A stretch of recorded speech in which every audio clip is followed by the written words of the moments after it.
Connect करेंगे student रंगे स्ट्रो current as 26 years आप girl हैं और आप जानना चाहते हैं अपने फ्यूचर के बारे में कुछ खास चीज़ें जैसे गवर्नमेंट जॉब रिलेटेड और मैरिज रिलेटेड। साथ ही आपके मन में काफ़ी अशांति रहती है और हमेशा आप खोई खोई रहती है। कहीं भी आपको मन नहीं लगता, जिस तरीके से खुशी एक अंदर होनी चाहिए वो नहीं हो पाता और चिड़चिड़ाहट भी बहुत ज़्यादा होती है। तो इस सब के संबंध में आपके दोनों हथेली का आकलन हम कर चुके हैं और आपकी दाहिनी हथेली के द्वारा जो भी चीज़ें हैं उनके संबंध में जो भी नतीजे आए हैं उनके संबंध में आपसे चर्चा होगी और आपको बताया जाएगा। शुरुआत करेंगे कुछ बेसिक्स के साथ, यानी कि सबसे पहले जो आपकी हथेली के मणिबंध की रेखाएं हैं उनके संबंध में जानेंगे। मणिबंध की रेखाओं की जो स्थिति है यहाँ पे वो आपके हित में है और यहाँ की परिस्थितियाँ दिखा रही हैं कि जातक का शुरुआती जीवन बेहतर गति से आगे बढ़ेगा और बाद के जीवन में भी कम हो छोटी मोटी अड़चनों के साथ जीवन अच्छे गति से आगे की तरफ निकलता चला जाएगा। जैसे ही आपकी एज 29 को पार करेगी परिस्थितियाँ आपके नियंत्रण में आनी शुरू हो जाएंगी। मध्य में ज़्यादा कोई परेशानी नहीं है, स्वास्थ्य संबंधी कोई भी अड़चन यहाँ पे नहीं दिखाई दे रही है। इसके अलावा जीवन में धन संबंधित भी कोई अड़चन आपको दिखाई नहीं दे रही है, तो इस मामले में आपको सावधान रहना है। सुख की कमी दिख रही है, चूँकि ये आपके सोच पे आधारित है तो आपका नज़रिया जिस प्रकार से होगा मुश्किल परिस्थितियों में भी आप सुख का अनुभव कर सकती हैं और अगर नज़रिया आपका सही नहीं है तो चाहे परिस्थितियाँ कितनी भी उत्तम क्यों ना हो आपको तकलीफ ही होगी। तो ये परिस्थिति आपके लिए यहाँ पर बनी हुई है। इसके अलावा जो यश की स्थिति है वो सामान्य है। अब हम ऊपर के जो पर्वत क्षेत्र हैं उसका आकलन करेंगे और सबसे पहले गुरु के क्षेत्र को देखेंगे। तो यहाँ पर जो परिस्थितियाँ बन रही है आप देखेंगे कि बाईं तरफ जाती लकीरों की स्थिति काफ़ी यहाँ पे स्ट्रॉन्ग है और काफ़ी ताकत के साथ ये शनि के इस क्षेत्र को कहीं ना कहीं ग्रसने का काम कर रही है, उसके ऊपर हावी होने का काम कर रही है। ये परिस्थितियाँ तीन चीज़ों पर काम करती है। मुख्य तौर पे आपके जो भी करियर संबंधी जो क्वेश्चंस होते हैं, यानी जो आपके प्रयास होते हैं जीवन में कुछ प्राप्त करने के, उस पर एक कुठाराघात करती है। उसमें आपके लिए अड़चनों को बार बार लाने का काम करेगी और जीवन को कहीं ना कहीं परेशानियों की तरफ ले जाने की कोशिश करती रहेगी। इसमें जो कारण बनते हैं, जैसा कि आप जानते हैं कि प्रकृति किसी भी चीज़ को अपने ऊपर नहीं लेती, हमेशा अच्छा हो या बुरा हो कोई ना कोई माध्यम बना के उन चीज़ों को करती है आपके लिए। तो यहाँ पर जो परिस्थितियाँ हैं वो भी आपके इर्द गिर्द जो कुछ चीज़ें हैं उससे संबंधित होकर ये आपके जीवन को प्रभावित करता है, जिसमें पारिवारिक जीवन, परिवार में कुछ ना कुछ प्रकार की समस्या यहाँ पर बनी रही होती है, जिसके कारण आप चीज़ों पर ध्यान जो है केंद्रित नहीं कर पाते हैं, एकाग्रचित आप नहीं रह पाते हैं। इसके अलावा विभिन्न प्रकार के जो सामाजिक चीज़ें हैं वो भी आपके मन को कहीं ना कहीं आपके ध्यान को भटकाने का काम करता है। इसके अलावा आपके कार्य क्षेत्र में चाहे आप पढ़ाई ही क्यों न कर रहे हो, कुछ न कुछ उलझन हमेशा आपके लिए बनी रहती है जिसे आप सुलझा नहीं पाते हैं। तो इस प्रकार से ये आपके हर एक जीवन में जीवन के जो भी पहलू है उसे प्रभावित करने का काम करेंगे। दूसरा, आपके मन को कभी भी शांत नहीं बैठने देंगे, कुछ न कुछ मन में हमेशा चलता रहेगा। मूड स्विंग की समस्या को ये बढ़ाने का काम करता है। साथ ही अगर जॉब पाना चाहते हैं तो आपको लंबे समय तक इंतज़ार करवाएगा। सामान्य रूप से अगर आप सोचेंगे कि चलो हम एलिजिबल हैं 23, 24, 25 तक में, तो नहीं। अगर आप एलिजिबल उतने में हैं तो 5 साल निकाल के चलो कि उसके बाद ही होना है, उससे पहले नहीं होने देगा। उसमें भी कोशिश करेगा कि ना हो तो बहुत अच्छा। चाहे आप कितना भी डिजर्विंग कैंडिडेट हो, कितने भी आप एलिजिबल हो, इनकी एक अलग कहानी होती है। ये आपको बिल्कुल किनारे तक ले जाएंगे, हाथ को आया मुंह ना लगा, ऐसी कहानी जो है ये व्यक्ति के जीवन की तरफ लाने का कार्य करते हैं। और तीसरा क्या है कि ऐसी स्थिति में धन भी जो है आपके जीवन में सने सने आएगा। शुरुआत में तो बिल्कुल नहीं आएगा, जब एक समय के बाद आपको धन की ज़्यादा लालसा नहीं रहेगी तब बहुत तेज़ी से आएगा। यानी कि जब जो चाहिए तब नहीं मिलेगा, जब नहीं चाहिए तो वो चीज़ आपके लिए जो आपको प्राप्त होगा। तो ऐसी स्थिति को कई बार बहुत तेज़ी से बढ़ाने का काम करते हैं।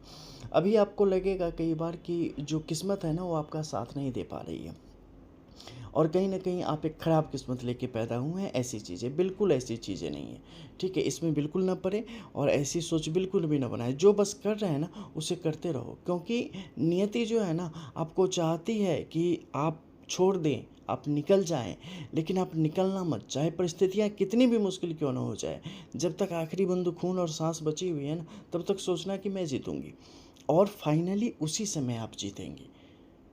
नियति का भी एक समय निश्चित है, उसके बाद वो अपना प्रभाव नहीं दिखा पाएगा, ठीक है, आपको बस डटे रहना है उस समय तक।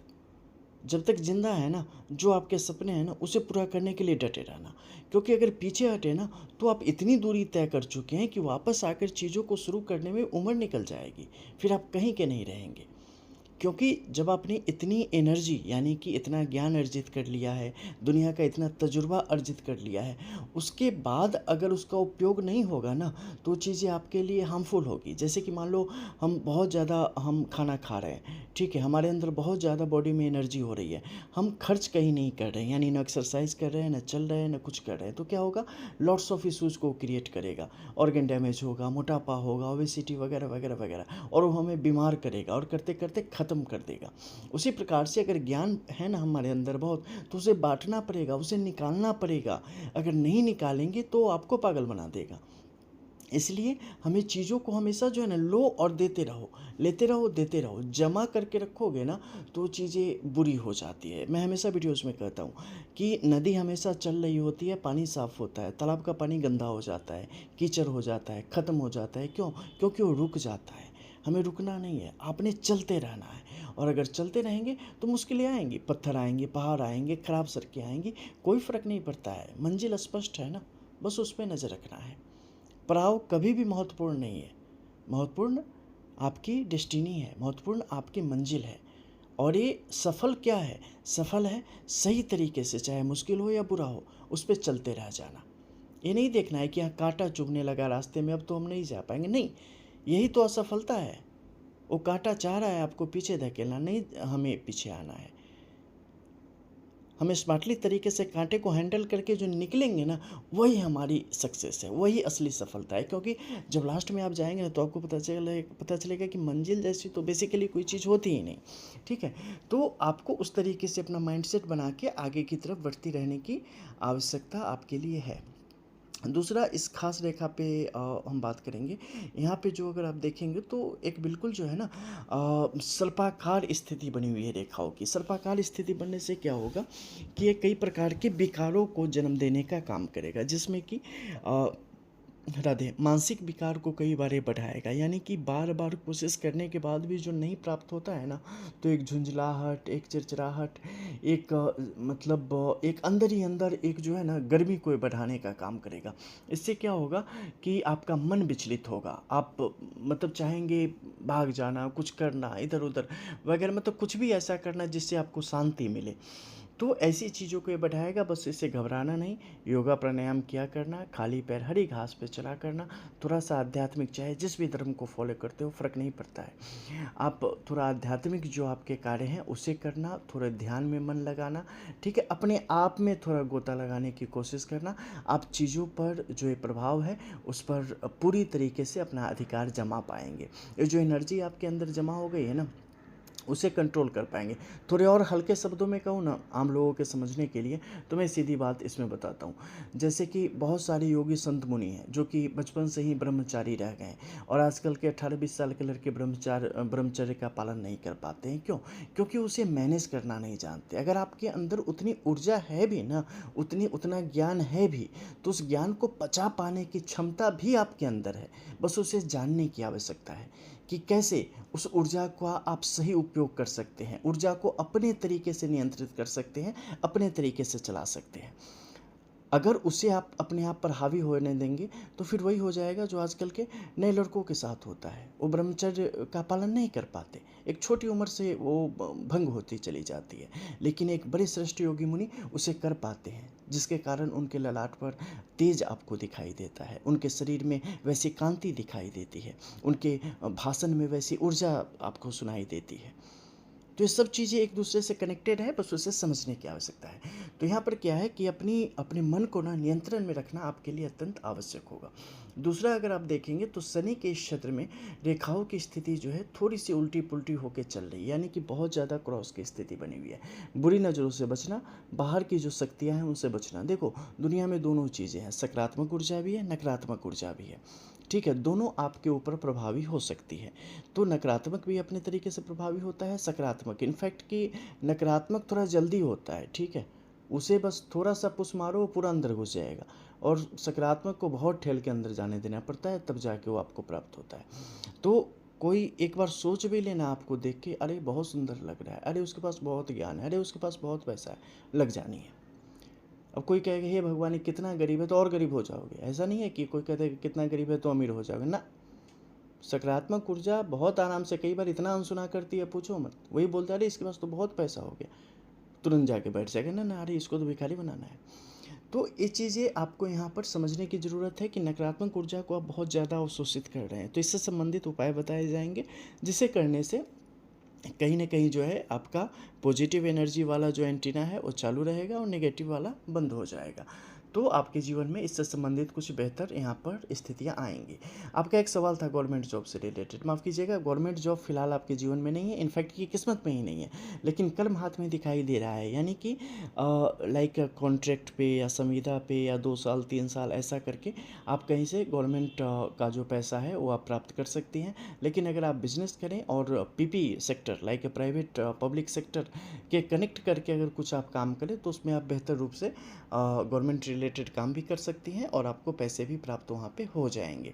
लेकिन पूरी तरीके से अगर आप सोच रहे हैं कि गवर्नमेंट जॉब के कुछ योग बन रहे हैं, तो नहीं, वो चीज़ें यहाँ पर पूरी तरीके से नहीं बन पाई है। यानी कि बार बार आप जाएंगे वहाँ पे और 95% से यू टर्न आपको लेनी पड़ेगी।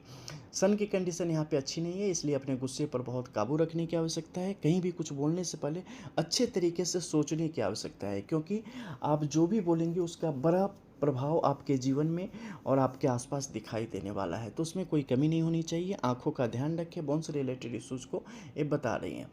मैरिज की अगर बात करें तो आफ्टर 29 ही मैरिज की यहाँ पर योग है, लेकिन अनफॉर्चुनेटली मैरिज चलेगा, इस पर कहीं ना कहीं संशय की स्थिति बनी हुई है। और ख़ासकर एक चीज़ तो स्पष्ट है कि एक समय के बाद जो है जीवन में अलगाव की स्थिति बन जाएगी और मनभेद और मतभेद इतना ज़्यादा बढ़ जाएगा कि जीवन में दिक्कत हो जाएगी। आपने एक क्वेश्चन पूछा था लास्ट में कि अगर ऐसा आप देखना कि मेरी शादी सक्सेस नहीं होगी तो मुझे बिल्कुल क्लियर बताना, ठीक है, ताकि मैं जो भी फैसला लूँ उस पर मुझे पछताना ना पड़े। तो मुझे नहीं लगता कि ऐसे बोलना चाहिए, लेकिन आपकी जो बेबाकी थी उसी के आधार पे मैं बता सकता हूँ कि निश्चित तौर पे आप अगर मैरिज में ना जाएं तो आपके लिए बहुत ज़्यादा अच्छा रहेगा।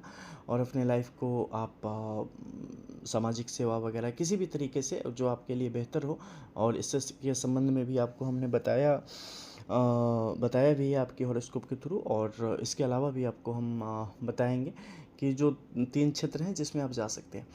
तो वैवाहिक बंधन आपके लिए एक बड़ा मुश्किल जीवन हो जाएगा, पूरी तरीके से लाइफ को डिस्ट्रॉय करने वाला, और उसमें बड़ा हाथ आपका खुद का रहेगा। ठीक है, ऐसा नहीं है कि आप सती सावित्री निकलेंगी, सामने वाला ही जो है वो लाठी लेके खड़ा है, नहीं। आप 60% आप उसमें चीज़ों को नहीं निभा पाएंगे सही तरीके से, तो इसलिए आप उसमें अगर ना जाए तो बहुत अच्छा रहेगा। खैर, इस पर बहुत ज़्यादा बात करना मेरे लिए काफ़ी मुश्किल होता है, तो आप कम बातों में ज़्यादा समझें। हृदय रेखा की स्थिति बहुत ही कमज़ोर है और एक बड़ा कारण है। मस्तिष्क रेखा की स्थिति भी कमज़ोर है और आपको कभी भी ये चैन की नींद यहाँ पे न लेने देगा, न किसी को आप लेने देंगे। तो इस मामले में आप अपने मदर फादर से भी बात कर सकते हैं, वो इसके अच्छे भुक्तभोगी हैं। और बाकी जीवन रेखा की स्थिति ठीक है, मंगल यहाँ पे सपोर्ट करने वाला है। दिल पे दिमाग बार बार हावी हो रहा है, जो कि बिल्कुल भी अच्छा नहीं है। इस मामले में थोड़ा सा ध्यान देने की आवश्यकता है। एसिडिटी की समस्या बहुत बढ़ेगी। ग्रहण योग के भी यहाँ पे बने हुए हैं, तो इस मामले में जो है आपको कहीं ना कहीं सूर्य से संबंधी जो उपाय हैं कुछ उसे करने की आवश्यकता पड़ेगी। इसके अलावा बाबा का जाप, यानी कि भगवान शिव से संबंधी जो कुछ जाप वगैरह है उसे करते रहने की आवश्यकता आपके लिए बनेगी। एक अन्य रेखा की स्थिति बनी हुई है आपके अंगुष्ठ के इस क्षेत्र में। देखो, हेडेक और सर से दिमाग से, चाहे वो आंतरिक हो या बाह्य, दोनों तरफ कुछ ना कुछ समस्या आपके लिए हमेशा बनी रहेगी। सर में चोट की बात हो जाए, कहीं दर्द की बात हो जाए, या मन विचलित होने की बात हो जाए, ये सारी चीज़ें आपके साथ यहाँ पर लगी रहने वाली है। इस पर कुछ उपाय हैं जिसे करना आपके लिए उत्तम रहेगा, कुछ अनुष्ठान भी है जिसे भी करना आपके लिए उत्तम रहेगा, ताकि जीवन में काफ़ी हद तक चीज़ों को आप बेहतर कर सकें। पैसों का धनाभाव कभी भी आपके जीवन में नहीं होना है, ठीक है। वैसे भी अगर हम देखें तो पैतृक रूप से भी आपको काफ़ी अच्छा खासा धन जीवन भर प्राप्त है, और आगे आप खुद से भी अच्छी खासी मात्रा में धन अर्जित कर पाएंगे। बहुत ज़्यादा खर्चीली है नहीं, तो ऐसी स्थिति में धन का अपव्यय भी आपके लिए नहीं हो पा रहा है। तो हर तरीके से चीज़ें अच्छी हैं। धार्मिक गतिविधियों में अपना योगदान थोड़ा ज़्यादा बढ़ावें तो परिस्थितियाँ आपके लिए थोड़ी और भी ज़्यादा उज्ज्वल होती चली जाए। ठीक है।